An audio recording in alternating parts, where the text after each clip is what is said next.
Welcome back guys to another one of my Arrowverse videos and The Flash Season 4 and Arrow Season 6. So a poster for this year's crossover event, which will be titled Crisis on Earth X, is dropped around a week ago, and there are a whole lot of videos out there on the topic. Now, in order not to sound redundant, repeating what everyone else had to say, I decided not to upload a video on the topic back then. For me, it's usually about having something over and beyond that I'll have to say, rather than just making videos and uploading them, especially that I've got limited time on my hands with my job and all. So instead of discussing the crossover and what it's going to be about in detail, what I'm going to do here is only talk briefly about that and more about specific aspects of the poster, like the second Archer on the Earth X side and the origins of Overgirl. So if you end up liking the content of this video, your likes, subscribes, and comments would most definitely be much appreciated. So the crossover villains are gonna be the characters from Earth X, which will be where the events of the new Freedom Fighters The Ray CW Seed animated series takes place. Earth X, in return, is based on Earth 10 from the comics, where the Nazis won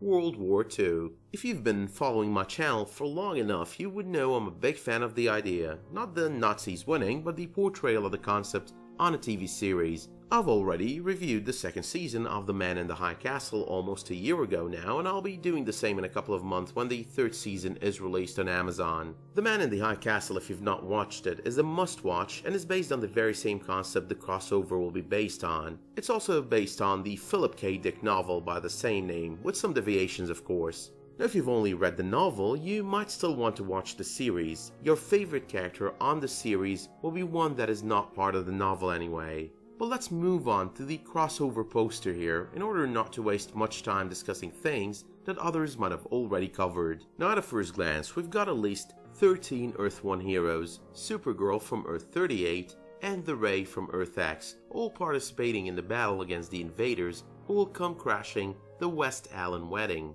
I'm just talking about those mentioned by name here. When we take a closer look, it seems pretty clear we can also add Captain Cold to the list. Now, the entire thing will be clearly set on Earth 1. This time around though, Barry won't need to jump to Earth 38 to get Supergirl's help. I'm assuming she'll probably be around already attending the West Allen wedding when shit goes down.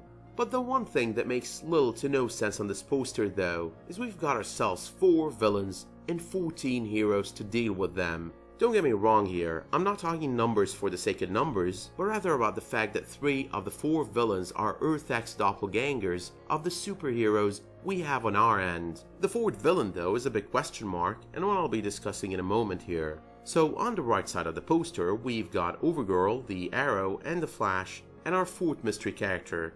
Now, even though it's a Barry Allen doppelganger under the costume, the Flash does look more Reverse Flash in that yellow suit, even though the Ray Comic-Con trailer indicated his suit is more black and gray than anything else. The same also goes for the Arrow suit on the Ray trailer, which is less green there and more on the black and gray side of things as well. Now, I'm not sure how they'll be doing Overgirl on the show, but in the comics she's not really Kryptonian Kara, but rather the product of an experiment to duplicate the powers of Earth 10 Overman.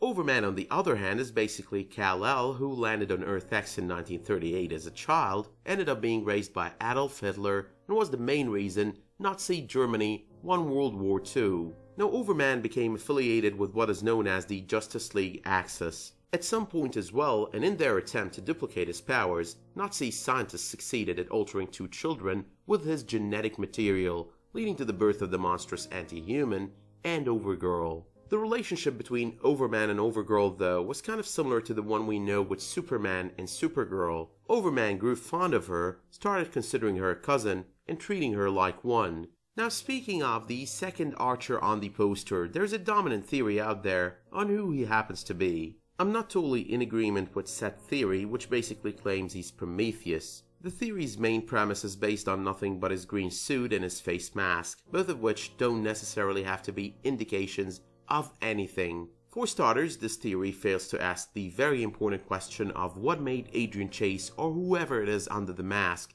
end up being Prometheus on Earth X. Adrian Chase on Earth 1 became Prometheus because Oliver killed his father, leading him into a psychopathic rage that ended up with him becoming the major Season 5 villain on Arrow. So what strong reason would have compelled him into becoming the same on Earth X, especially that he seems to be fighting on the same side as the Arrow of said Earth. The only good reason I would see for this guy being Prometheus is the deep emotional effect it would have on Oliver, probably the entirety of Team Arrow as well, and possibly some of the members of the other teams. For example, if it were to be Nyssa or Lance that died, the effect could possibly be heavy on Sarah Lance as well. But there is also the fact that it might be a similar costume to that of Prometheus, with someone completely different underneath it. That would definitely present us with the kind of torment to Oliver and team that I'm talking about here. It would also make sure the show does not try to repeat itself just because they managed to present us with a good villain on season 5. But another good option that comes to mind here is Malcolm Merlyn.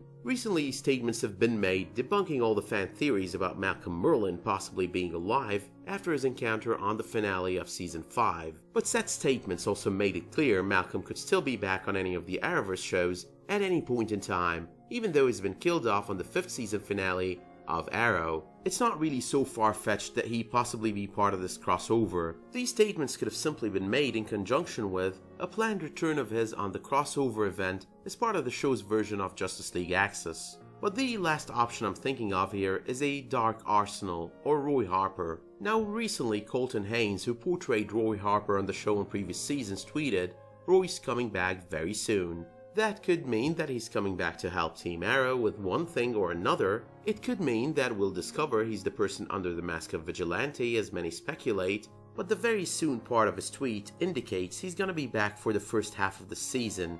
In other words, chances are, he's either gonna be back to help Team Arrow with one thing or the other, or he is the other Archer on the poster.